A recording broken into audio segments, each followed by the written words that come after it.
Selamat pagi saudara, kembali lagi bersama saya Jenny Siombing dalam Sapa Semut. Saudara, pagi ini kita akan membahas tentang bagaimana langkah yang dilakukan oleh Mumu Boutique Craft dalam mengkonservasi budaya lokal. Dan pagi ini sudah hadir bersama kita Kak Siska selaku founder dari Mumu Boutique Craft. Halo Kak Siska, selamat pagi. Halo Kak Jenny, apa kabar? Sehat. Kak Siska sendiri gimana? Sehat, Ya. alhamdulillah. Selain menjadi founder Mumu Boutique Craft, sama ada Mumu Boutique Kue juga ya Kak? Iya, betul. Ini apa lagi nih kesibukannya? Saya sehari-hari ngajar di kampus salah satu lembaga vokasi di Medan untuk program studi administrasi bisnis. Oke, gitu. memang ada kaitan bisnis terus ya Kak ya? Iya, diusahakan begitu ya. Oke, dari awal emang udah ada memang udah ada jiwa-jiwa bisnis kah sejak kecil? Iya, mungkin saya lain sendiri ya kali ya di rumah ya. Kalau keluarga besar sih sebenarnya pegawai semua ya, nggak ada yang berbisnis gitu. Tapi saya dari kecil itu SD itu udah yang jual es di rumah gitu. Terus sudah bikin, saya punya koleksi buku yang banyak, saya sewa-sewain gitu ke teman-teman gitu.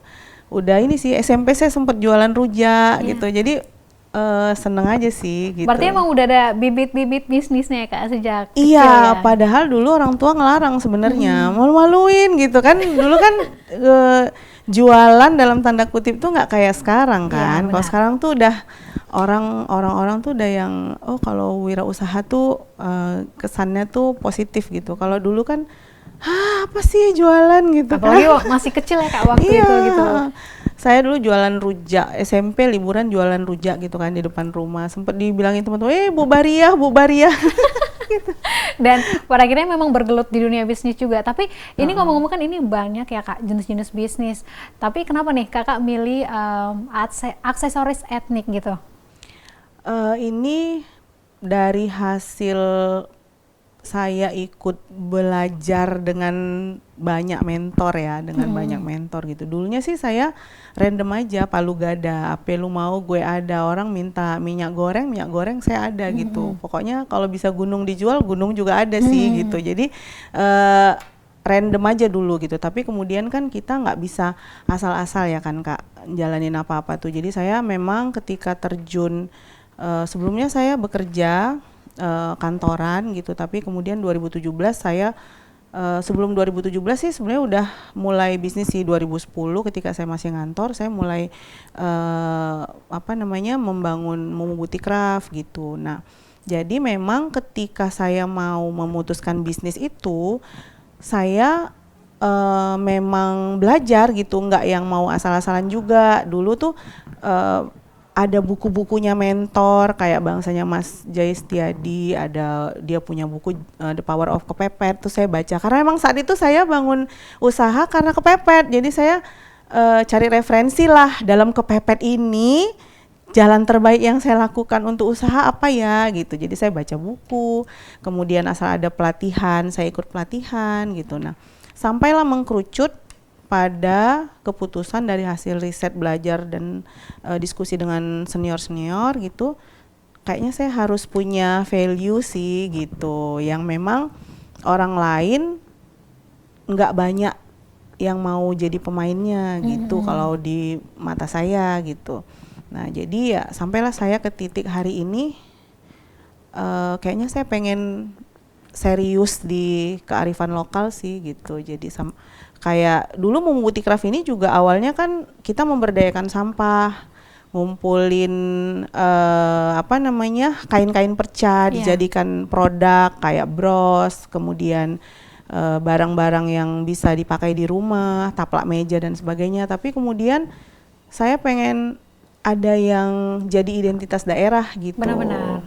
Karena misalnya ke bandara atau kemana-mana ya, kalau misalnya kita pergi keluar kota ke Jogja gitu misalnya, Jogja tuh kita cari batik ya gitu, atau ke Pekalongan, identitas daerahnya tuh kuat gitu. Benar-benar. Nah, jadi saya merasa waktu itu kita Medan ini kan punya 8 etnis, kemudian tapi orang-orang tuh kok lebih suka untuk mengeksplor hal-hal di luar etnis ini ya, padahal kan ini kekayaannya kita gitu kalau menurut saya waktu itu. Jadi saya pikir kayaknya saya pengen main ada di ranah inilah gitu. Benar gitu. Gitu Kayak sih. Medan sendiri ada budaya, ada etnisnya, tapi kenapa kita tidak memperkenalkan itu kepada orang lain seperti itu ya, Kak? Betul, Kak. Jadi kayak misalnya kita di Mumu Butik Kue pun kan saya mengangkat kue khas daerah gitu, kue Di Melayu. Momo Butik Kue ada kue khas Melayu apa saja, Kak? Banyak, Kak. Yang best seller itu kita jual ada kue rasidah, tepur banda, dangai, lengat, roti jala, ada gading galoh, kemudian ketayap, macam-macam ya. Ada Tapi ini yang banyak peminatnya ya, Kak, ya, untuk kue Melayunya sendiri. dibilang banyak peminatnya, random juga sih, Kak, gitu. Kalau berdasarkan yang pengalaman yang saya jalani ya, ada di ranah kearifan lokal ini, kita ini kan apa ya, kalau lebih interest kayaknya masyarakat kita dengan makanan yang sifatnya baru-baru terus gitu. Jadi kayak ada yang dari luar negeri yang lagi hype apa, Kuliner yang modern gitu betul, ya. kuliner modern gitu, kayaknya orang lebih tertarik dibandingkan makanan asli gitu. Jadi tapi saya merasa sebagai identitas Kota Medan, Sumatera Utara, ini adalah potensi pariwisata yang besar sebenarnya, makanan asli ini. Kenapa kita nggak rame-rame untuk melestarikan ini? Kalau dari kacamata saya sih seperti itu. Kalau kita ke Jogja hari ini, kan masih ada gudeg gitu. Iya, benar. Tapi kalau orang ke Medan hari ini, kakak mau ngasih makan apa sama tamu yang dari luar Medan? Biasanya Bika Ambon. Bika Ambon gitu ya. Tapi seringkali kita ada yang lain nggak ya gitu kan. Maksudnya saya nggak bilang itu sudah sampai pada titik jenuh, tapi mungkin kita tuh punya banyak lagi yang lain loh yang bisa kita explore sebenarnya gitu, dan bisa kita tawarkan juga gitu ke masyarakat. Iya. Gitu. Tapi dari banyak etnik ya, Kak, nah di Medan ini kenapa memilih Melayu, dan pada akhirnya untuk Momo Butik Craft-nya sendiri, kemudian juga Momo Butik Kuenya sendiri, ini fokusnya nih di budaya Melayunya? Karena Medan itu tanah Delhi. Oke. Karena Medan tanah Delhi dan sedikit orang yang mengangkat khasnya tanah Delhi gitu. Jadi kalau ditanya etniknya Medan yang mana gitu, banyak orang yang bingung kan. Saya sampai gini, ada salah satu pejabat lah ya yang nggak usah saya sebutkan gitu, dari pusat dari Jakarta datang ke Medan, terus yang mana ya, katanya kalau ke Medan tuh wisata kuliner gitu. Disebutin, loh saya tuh berasa kayak ke Surabaya ya karena ayam penyet melulu yang ada di pinggir jalan gitu. Buat saya yang bikin kue khas daerah itu tamparan keras gitu. Ya ampun, lu kemana aja Siska sampai hari ini gitu. Masa lu nggak tahu? Iya gitu kan, jadinya kita juga kenapa kayaknya aku harus berusaha lebih keras lagi untuk ini bisa diterima lebih banyak orang gitu. Dan kita sih kayaknya perlu membranding lebih kuat lagi harusnya ya, Kak, sih, harusnya. Tapi kita ketutup sama makanan asing yang jor-joran mungkin, yang lebih ini ya gitu. Oke, tapi Kak, balik lagi nih ke aksesoris etniknya sendiri. Ini kalau penerimaan dari masyarakat ini kayak gimana? Dari 2010 ya, Kak, awalnya? Iya, Sampai 2010. bergeser ke 2024 saat ini. Iya, orang Medan nggak tertarik sih ya kayaknya. Yang kalau kita pameran gitu, yang tertarik orang luar memang. Bule-bule misalnya. Saya jual ke orang luar lebih laku daripada orang Medan sendiri gitu. Berarti lebih apa ya, menarik perhatian bagi orang luar ya? Kalau ada event besar di Kota Medan, semacam PON atau ada kegiatan akbar apalah yang datang ke sini tuh bukan orang Medan asli, kan mereka butuh bawa sesuatu nih untuk dibawa pulang ke daerahnya. Itu biasanya baru nyari khas Medan tuh apa sih? Oh, aksesorisnya lucu-lucu ya. Oh, ini dari Songket ya gitu. Kemarin saya ada pameran di Hotel Santika bersama komunitas Tangan di Atas. Nah itu juga yang beli dari Kalimantan, dari Surabaya, dari mana-mana gitu lah. Mbak, ini saya mau beli tasnya ya. Ini, oh ini dari Sumut ya, kainnya Sumut kayak gini ya gitu. Tapi kalau di sepanjang tahun itu makin susah nggak sih, Kak, menarik minat masyarakat? Susah, makin susah. Makin susah Nggak ya? pernah mudah memang dari dulu. Dan memang saya dibilang bego aja sih gitu. Sampai ada salah satu pelaku UMKM juga tuh bilang sama saya, alah kak, belum kaya aja ngapain idealis sih gitu.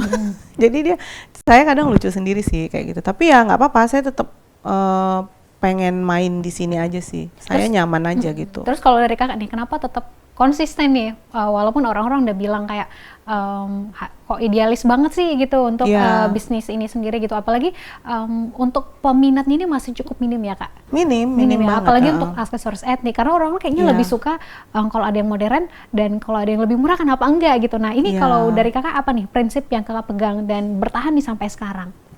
Saya dibesarkan oleh ayah yang tokoh teater, dia juga budayawan. Saya juga dari kecil dekat dengan orang-orang yang memang kental dengan budaya.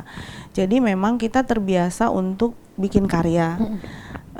Kemudian ayah ibu saya pun memang kita nih hidup cari ilmu gitu, bukan nggak diajarin cari duit gitu ya, tapi memang kayaknya ilmu itu lebih penting dari segala-galanya gitu kan. Jadi menurut saya ini ada proses belajar yang luar biasa sih di sini. Kemudian intinya sih karena sesuai dengan passionnya saya sih. Kalau dibilang orang, oh bisnis itu nggak cukup mikirin passion ownernya loh, harus diterima pasar atau enggak. Tapi saya sekarang ini juga sedang ikut program mentoring dengan salah satu mentor bisnis dan salah satu stakeholder gitu ya. Ini adalah sleeping market. Dari diskusinya kita, ini adalah sleeping market yang sebenarnya kebutuhannya besar, potensinya besar, khususnya untuk pariwisata, tapi orang-orang belum tahu aja gitu. Iya benar. Orang-orang belum tahu aja sepenting itu loh keberadaannya sebenarnya gitu. Karena kenapa saya masih mau tetap di sini? Kalau misalnya nih ada pameran di luar negeri, ada beberapa teman mau pameran di luar negeri yang mereka itu mau bilang bahwa mereka orang Medan dan Sumatera Utara, mereka bawa produk saya. Sini produkmu kujualin di sana misalnya kayak gitu. Artinya kan emang dia penting sebenarnya. Yes, benar. Tapi kenapa kalian diam-diam aja gitu loh. Jadi saya sabar aja sih menunggu orang punya pemikiran sama seperti saya bahwa ini penting gitu. Oke kak, ini masih banyak yang pengen saya tanya lagi, tapi tunggu dulu karena kita akan kembali setelah jeda berikut ini.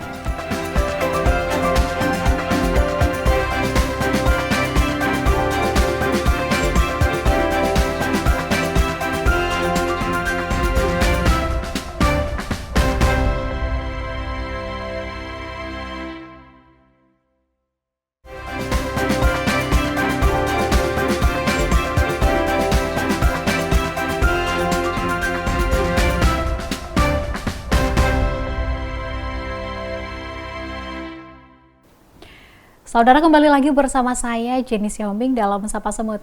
Oke Kak Siska, kita balik lagi nih ke pembahasan kita tadi. Nah tadi kita kan udah membahas soal potensi dari aksesoris etnik ini sebenarnya cukup besar ya. Tapi ngomong-ngomong nih, dari tadi kita belum bahas, dari Kak Siska sendiri ada aksesoris apa aja sih? Ada bros, kemudian ada kalung, bando. Sekarang sih kita lagi fokus produksi tas sih. Tas ya? Tas buat selama ini dari yang kami lihat lah ya di pasar aksesoris etnik Sumatera Utara ini, rata-rata produk fashion yang dijual itu cenderung agak lebih formal gitu. Jadi kayak kalau tas tuh dia yang lebih kayak tegas gitu loh, yang tegang ininya. Jadi kita berusaha untuk membuat produk yang agak lebih semi formal tapi mewah juga, bisa dipakai ke acara formal juga, tapi dia nggak terlalu tegas gitu bentuknya. Jadi kita makanya kita milih model-model yang agak girly gitu, yang bisa dipakai ke pesta juga, tapi bisa dipakai juga ke mall mungkin gitu, supaya lebih diterima orang sih gitu, dengan harga yang mungkin sedikit lebih di bawah gitu. Biasanya tuh harganya kisarannya yang saya lihat ya gitu, itu di atas 500.000. Kita berusaha untuk membuat produk dengan harga di bawah 500.000 gitu. Dengan harga di bawah 500.000. Iya. Nah, dengan harga seperti itu ya, itu dari semua produk ini paling banyak diminati sama masyarakat ini apa nih Kak? Sekarang ini lagi tas kita sih yang lagi tas yang paling banyak diminati ya, yang lagi banyak, karena kita kan Mumu Boutique Craft ini sekarang ini lagi sering ikut pameran-pameran gitu. Nah, di beberapa pameran itu yang lagi banyak itu tas sih kayaknya. Kalau respon dan tanggapan masyarakat ngelihat tas aksesoris, tas etnik ini Iya. gimana nih Kak? Ih, lucu-lucu ya, gitu aja sih, gitu. Kebanyakan gitu. Terus ini kalau untuk bahan-bahan buat dapatin aksesorisnya ini sendiri, ini apakah ada kerjasama mungkin sama kayak tukang jahit itu kan banyak kain perca ya Kak biasanya gitu. Itu apakah pakai kayak gitu atau memang beli bahan jadi produk jadi semua? Kita berarti produknya ini kan sekarang udah dibagi. Ada yang produk etnik, ada yang produk daur ulang. Yang daur ulang kita masih kerjasama dengan penjahit-penjahit untuk memberdayakan sisa kain perca mereka agar nggak jadi sampah gitu. Benar. Nah, untuk produk etnik ini kan kita ya sebutnya yang premium lah ya. Jadi produk yang lebih yang premium dengan yang tidak premium lah ya gitu, yang daur ulang gitu. Nah, yang etnik ini kita golongkan ke dalam produk premium, itu kita kainnya beli. Bahannya semua kita beli sih, nggak yang dari kain perca sejauh ini gitu. Berarti kalau misalnya ini apakah berpengaruh kepada harga jualnya nanti? Iya sih, karena kan material yang kita pakai untuk tambahannya itu juga kan kita pilih produknya yang memang kuat dan bagus gitu. Terus ini ngomong-ngomong nih Kak, ini bagaimana sih cara Kakak menjaga antara kreativitas Kakak, inovasi Kakak dan juga kebutuhan pasar? Banyak baca sih ya, banyak baca, banyak bergaul sama teman-teman pengusaha juga dari berbagai lini sih. Sama saya banyak ketemu orang sih untuk menjaga itu supaya saya tahu terus orang-orang sebenarnya kebutuhannya apa gitu. Terus kalau untuk desainnya sendiri nih Kak, ini apakah satu tas itu punya desain? Kalau dari tas sendiri ada berapa desain Kak sejauh ini? Banyak sih, karena saya orang yang banyak maunya sebenarnya. Saya bisa tiba-tiba jam 1 malam sedang tidur kepikiran model satu tas, saya gambar gitu. Terus nanti saya lagi mau mandi ada kepikiran kayaknya ini kalau ditambahin ini bagus ya gitu. Saya gambar dulu baru menyelesaikan kerjaan yang lain gitu. Nah, itu biasanya sih saya dapatnya kalau ngelihat kainnya Kak, kepikiran modelnya gitu. Jadi nggak yang secara khusus saya nyari referensi, enggak sih.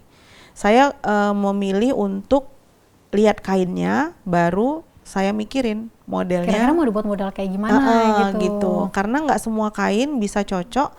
Kalau kita punya ide tertentu, nggak semua bisa diaplikasikan ke semua kain gitu. Tapi ini biasanya ada request tertentu nggak sih Kak, kalau dari konsumennya gitu, atau memang kita menjual apa yang sudah tersedia saja? Kita menjual yang sudah tersedia Kak. Kalau kita request itu memang kita kerepotan sendiri sih gitu.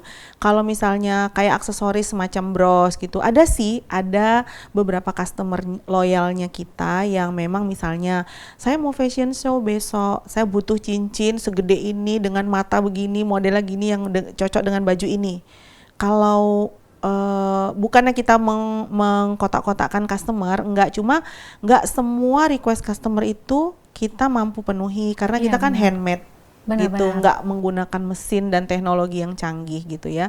Jadi nggak semua request juga kita bisa terima sih Kak gitu. Oke, kalau menurut Kakak nih apa pandangan Kakak melihat respon masyarakat dan bagaimana nih pandangan Kakak melihat masa depan dari aksesoris etnik di pasar global? Oh, kalau masa depannya saya optimis banget gitu, dan saya memang maaf ngomong, bukan saya mengecilkan daerah sendiri, tapi saya sih pengennya keluar dari kota Medan sih untuk jual ini gitu. Karena memang menurut saya yang lebih bisa mengapresiasi produk-produk lokal, produk khas daerah yang berbasis kearifan lokal itu kayaknya orang dari luar sih. Dari luar ya gitu. Terus kalau dari Kak Siska sendiri nih, sebenarnya apa sih yang kita butuhkan gitu? Ternyata kita punya banyak kearifan lokal gitu, tapi kok tidak diberdayakan gitu. Sebenarnya apa sih yang kita butuhkan dan apa yang harus kita lakukan? Kalau dari Kak Siska nih, selaku pebisnisnya juga yang merasakan kesulitannya itu juga ya, sebenarnya apa yang dibutuhkan seperti itu? Awareness masyarakat sih sebenarnya, kepedulian masyarakat. Maksudnya lihat kita gini, boleh kita sangat menerima budaya asing ya, atau hal-hal baru yang sifatnya teknologi baru atau ini, tapi buat saya ada pakem-pakem yang menjadi identitas karakternya kita sebagai orang Medan, orang Sumatera Utara. Iya. Gitu. Kita mau pergi kemanapun keluar dari kota Medan ini, kita nyebut diri kita siapa? Kamu siapa? Siska. Dari mana? Dari Medan gitu. Ini adalah identitasnya kita. Kita nggak bisa bilang, oh aku dari Belgia loh, nggak mungkin gitu kan. Kita tetap dengan identitas etnik yang melekat dalam diri kita, yang kita udah dilahirkan dengan itu gitu. Jadi buat saya siapapun masyarakat gitu ya, jangan terlalu jauh lah larinya gitu. Jangan terlalu jauh perginya kemana-mana. Lihatlah, kita nih di Medan banyak sesuatu yang kita harus sama-sama berdayakan, sama-sama angkat, sama-sama lestarikan gitu. Waktu itu saya pernah menghadiri kegiatan Yasona Mendengar ya gitu. Jadi Pak Yasona waktu itu bilang bahwa di Bali kenapa tenun ende itu sangat sangat berkembang, karena memang pemerintah daerahnya itu menginstruksikan setiap orang di Bali itu harus punya kain tenun ende. Berarti gitu. kita perlu peranan yang besar dari pihak pemerintah juga nih ya, Kak? Menurut kacamata saya sih ya, karena itu harus digalakkan dan bersama-sama. Kalau segelintir masyarakat aja yang bekerja, yang mengerjakan ini, nggak akan jadi apa-apa gitu sih kalau menurut saya. Oke. Kak, ini kan kita udah nemu masalahnya, berarti minat masyarakat ini agak sedikit kurang ya dari aksesoris etnik. Tapi kalau dari kakak sendiri ini bagaimana cara tetap cara untuk tetap bisa bersaing nih dengan aksesoris dari luar, atau yang mungkin kata orang tuh lebih modern kayak gitu? Nggak berhenti ngomongin soal ini dan nggak berhenti produksi. Kalau dari saya itu aja sih Kak. Saya mau dibilangin orang gila, mau dibilangin orang yang nggak mau cuan, mau dibilangin orang yang so idealis gitu ya. Yang penting saya tetap produksi, saya tetap ngomongin ini kemana-mana. Saya pergi ke sekolah-sekolah juga loh Kak, untuk ngomongin bahwa sepenting itu kita tetap menjaga etnik. Kearifan lokalnya kita, sepenting itu. Nggak cuma produk etnik aja, tapi juga kuliner kearifan lokal gitu, sepenting itu loh gitu. Kebayang nggak sih kalau seandainya saya pernah bilang nih sama salah satu murid sekolah yang dia adalah keturunan suku Melayu, yang nggak tahu makanan khas daerahnya, padahal dia orang Melayu gitu. Kemudian saya tanya, kamu kebayang nggak kalau suatu saat kamu menikah, terus yang kamu sediakan, kan Melayu itu ada nasi adap-adapan gitu ya, dengan hidangan yang khas Melayu gitu. Kebayang nggak 30 tahun lagi ketika orang yang etnis Melayu bikin nasi adap-adapan isinya spaghetti dan pizza? Kebayang nggak sih gitu? Siapa yang mau jaga ini gitu kalau kalian nggak dari sekarang aware gitu. Iya gitu sih kalau menurut saya. Pertanyaan terakhir dari saya nih Kak, kira-kira apa yang menjadi tantangan paling besar dalam memadukan konservasi budaya dengan strategi bisnis Kakak? Butuh biaya yang besar untuk terus melakukan edukasi ke masyarakat, karena kan memang harus terus diedukasi. Orang-orang tuanya sendiri di rumah itu tidak menurunkan informasi itu gitu. Identitas itu harus kita yang menumbuhkan kan, dan itu semua harus dari rumah gitu. Jangan bilang bahwa ini nggak penting, ini sepenting itu loh gitu. Kebayang kalau orang ke Medan satu saat nggak ada lagi makanan khas orang-orang Medan gitu ke sini gitu.